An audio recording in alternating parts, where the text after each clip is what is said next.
제가 오늘 말씀드릴 내용은 NHL 용어의 특정식 이온 제거 조각에서 선순환 특전에 고정된 티타늄의 역할에 대해서 말씀드리도록 하겠습니다. 이 내용은 전남대학교 총대학 수련실에서 수행된 내용이고, 현대제는 NTC라는 회사에 소속되어 있습니다.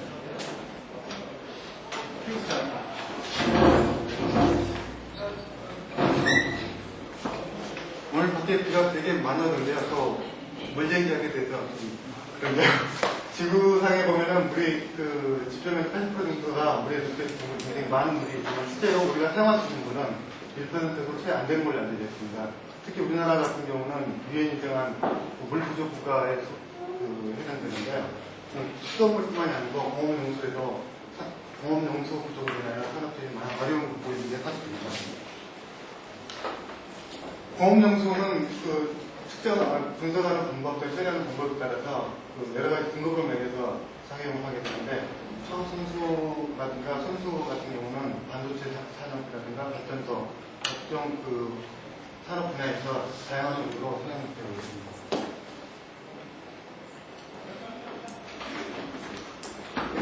순수의 제조 방법에는 크게 물리적인 방법과 화학적인 방법, 그리고 전기적인 방법 등이 있을 텐데요. 제가 오늘 말씀드리려고 하는 특정식 이온 제거, 즉 Capacitive Deionization CDI 방법은 정기적 방법의 하나라고 할 수 있겠습니다. 기존의 정기적인 방법 중에 하나인 EBR이라든가 EBR 같은 경우는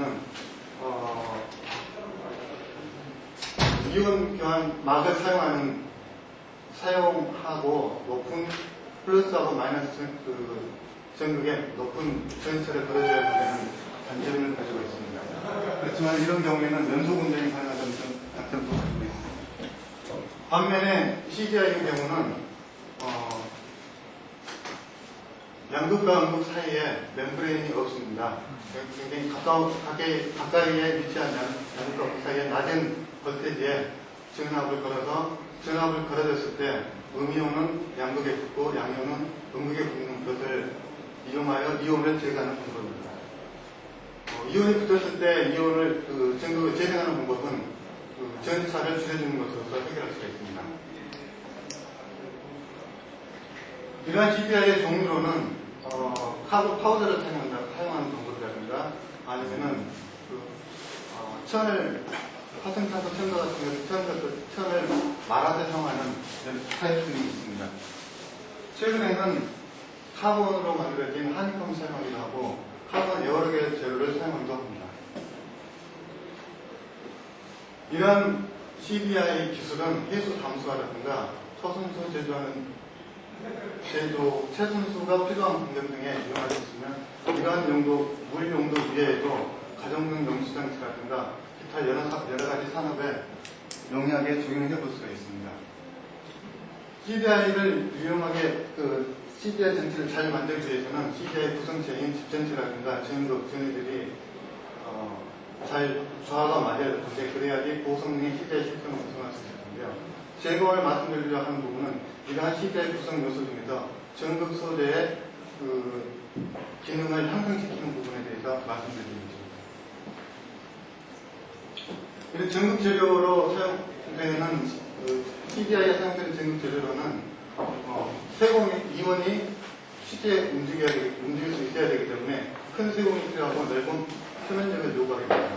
그리고 전기 전도도가 좋아야 되고 화학적으로나 물리적으로 안전함은 상당히 좋겠습니다. 그리고 궁극성이 뛰어나야 되고, 이러한 모든 부분을 많이 만족시켜주는 재료 중에 하나가 탄소 재료가 있습니다.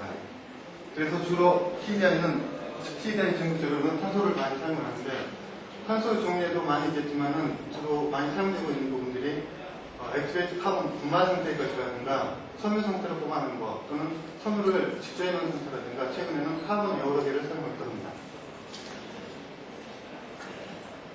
탄소 재료의 종류에 따라서 넓은 표면적을 가지고 있는 탄소 재료의 종류에 따라서 세공 모양이라든가 형태가 좀 달라지긴 하는데요. 일반 입자상의 활성탄 같은 경우는 표면적이 넓은 대신에 표면적이 넓고 세공의 용량이 크지만은 마이크로포화가 세공 깊숙이 박혀 있습니다. 반면에 활성탄소 섬유 등의 재료들은 섬유 외표면에 주로 큰 세공이 존재하기 때문에 이온이 쉽게 출입을 할 수 있는 장점을 가지고 있습니다. 저희가 실험했던 실험 장치의 윈드 셀의 모양입니다. 플러스하고 마이너스 전극은 똑같은 재료를 사용했는데 이것은 집전체이고 이것이 카본 재료입니다. 여기서 카본 재료는 활성탄소 천을 사용하였습니다. 양쪽의 전극 재료는 똑같은 것을 사용하였으며 일사시켰을 때 단락이 되지 않도록 하기 위해서 분리막을 사용하였습니다. 이것을 고정시키기 위해서 고정제를 만들어서 사용하였습니다. 이것은 분리막의 모양입니다. 이것은 폴리프로필렌이고 두께는 약 30마이크론이 됩니다. 실험 장치 계략도입니다. 500ml 정도 되는 파이렉스 반응기 안에 앞에서 보여주는 셀을 고정시키고 플러스하고 마이너스 반대 집전체를 통해서 DC 전기를 인가하였습니다. 그리고 여기서 나오는 일정량의 이온의 농도를 정량화가 된 컨덕티비티 메터를 이용해서 이온의 흡착량을 측정하였고 측정된 결과는 시간으로 컴퓨터로 저장되었습니다. 흡착 실험을 하는 데 있어서 일정량의 이온이 들어가게 되면은 CDI 셀 안에 이온이 흡착이 되게 됩니다. 이거는 전기를 가하지 않았을 때도 ACC 전기체로 자체가 표면적인 넓은 것을 사용하기 때문에 일정량의 이온의 흡착량을 보이게 됩니다. 그러나 이 상태에서 전기를 추가로 가하게 되면은 이온의 추가적인 흡착이 일어나게 됩니다. 이러한 흡착량은 초기에서부터 처음부터 전기를 가했을 때하고 거의 비슷한 형태의 양인데요. 실제로 CDI에서 전기를 가하고 가하지 않고 하는 조작을 통해서 우리가 이온을 제거할 수 있는 양은 이 범위가 해당되겠습니다. 그렇기 때문에 이 양이 크고 이 양이 적은 CDI 시스템을 만드는 게 어떤 기술이라고 할 수 있을 텐데요. 이것은 카본 재료, 제가 사용했던 앞에서 보여드렸던 사진 중에 여러 가지 카본 재료를 사용해 봤는데 그것들 중에서 좀 좋은 특성을 갖는 것인데 이것보다는 더 성능이 좋은, 그러니까 물리흡착량, 이 장을 물리흡착량으로 정의를 했는데요. 물리흡착량은 좋고 전기장 흡착량은 크게 할 수 있는 방법을 구하고자 했습니다.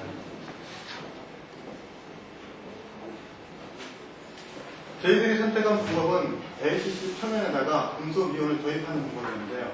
물리적으로 금속 입자를 여기에 고정시키는 게 아니고 이 표면에 ACC 표면에 있는 많은 산소 단능기들을 통해서 케미칼리 본딩을 시켜서 안정화시키려고 하였습니다. 그래서 최종적인 목적은 CDI 효과를 증기시키는 데 있다고 하였습니다. 표면의 금속은 여러 가지 메터리얼들을 사용을 해봤었는데 여기에서 말씀드리자면 티타늄 알폭사이드를 사용 결과를 판정해서 말씀드리겠습니다. 표면을 개질하고 나서 물성조사는 여러 가지 특정 방법을 사용해봤고요. 셀 특성은 NaCl 흡착 특성으로 판정했습니다. 그리고 여러 가지 전기화학적인 분석법도 적용해봤습니다.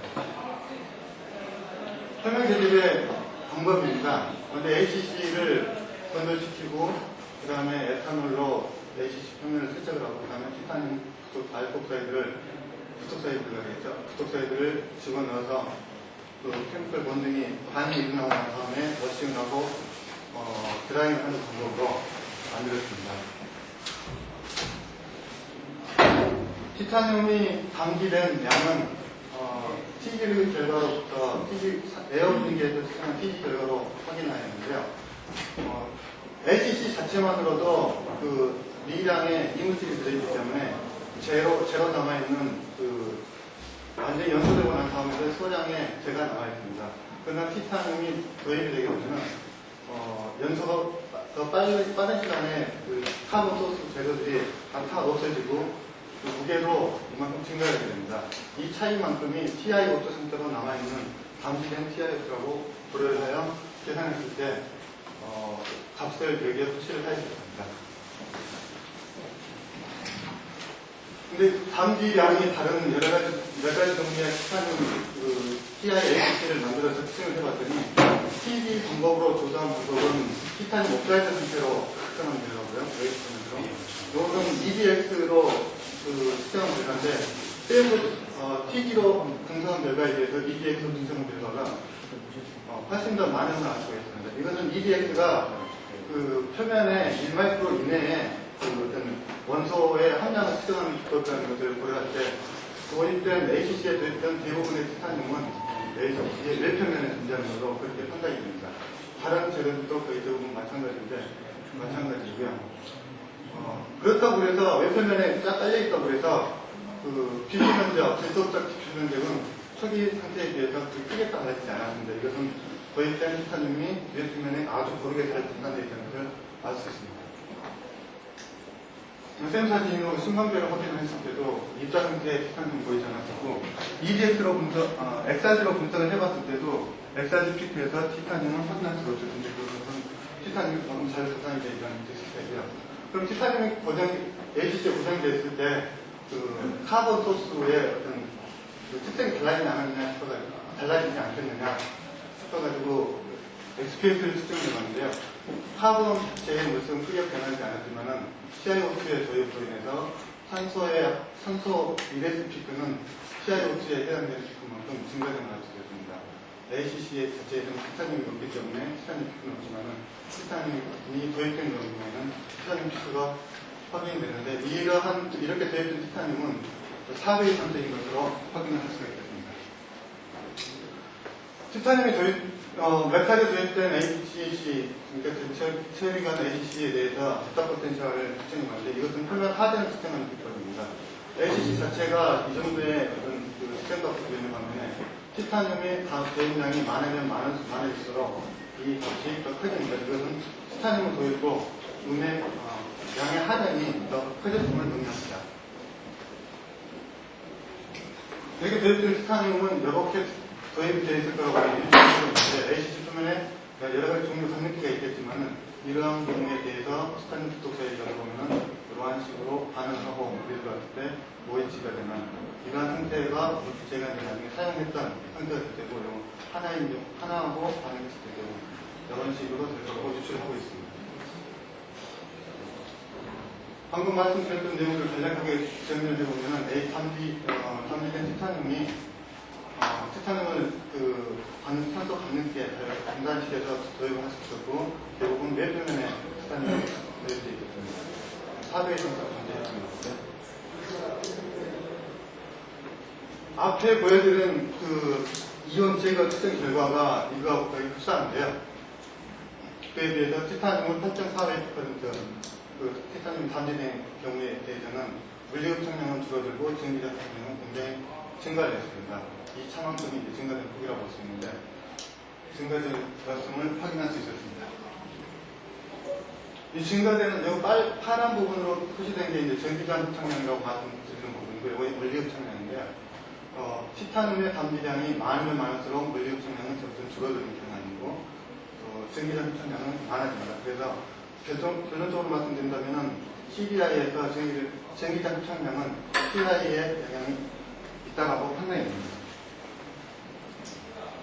저희들이 만들었던 것을 가지고 반복적으로 실험을 해봤을 때도 크게 이제 성능의 저하가 그렇게 크지는 않았습니다.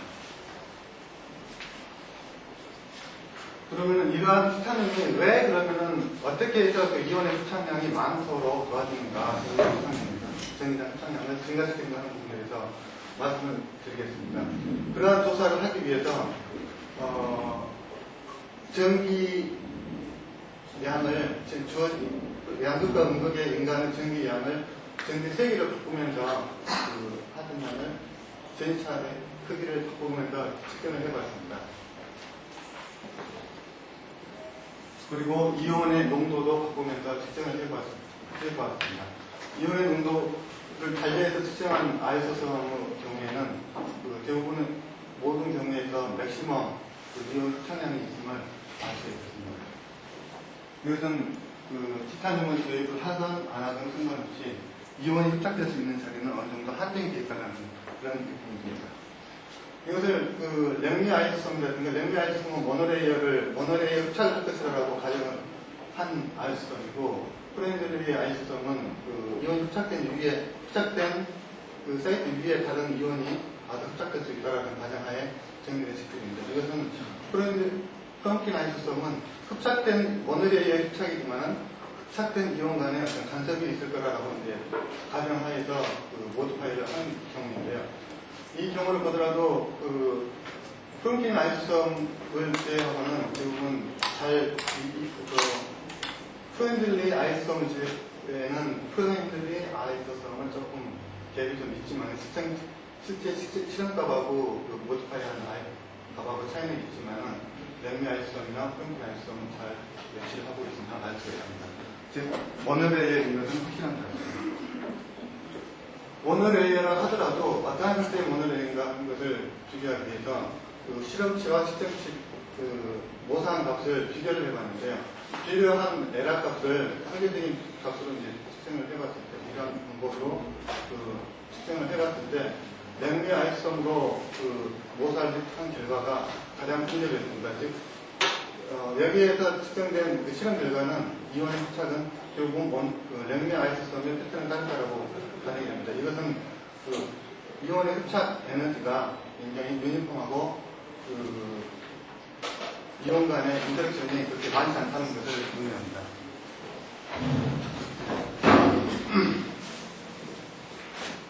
랭미 아이소섬에서 구해지는 QM 값과 B 값을 도시를 해봤습니다. 이것은 voltage에 따라서는 QM 값은 거의 직선적인 증가를 보입니다. 그렇지만은 티탄을 도입한 경우에는 그 기울기가 굉장히 큼을 알 수가 있습니다. 반면에 B 값은 점차적인 줄어드는 경향입니다. 이것은 티타늄 도입으로 이온의 흡착 에너지가 커짐을 가지고 있다는 것을 의미한다고 할 수 있습니다.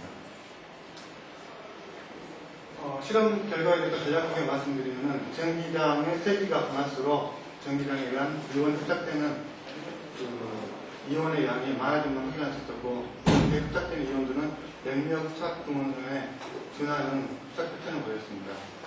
티타늄 원자가 결합이 되면은 티타늄 원자가 쉽게 분극화될 수가 있기 때문에 이온의 흡착성으로 작용해서 많은 이온의 전기장 흡착량을 누적하는 것으로 생각이 되고 티타늄 도입으로 이온의 흡착 에너지가 커짐을 알 수가 있었습니다. 이런 것에서 방금 말씀드린 내용을 간략하게 다시 한번 요약한 적이 있는데요. 보통 ACC만 가지고 있을 때는 이온 어떤 특정한 사이트, 즉 예를 들어서 이온이 어떤 산소 관능기에 쉽게 가서 더 쉽게 가서 붙을 수 있다고 그러더라고요.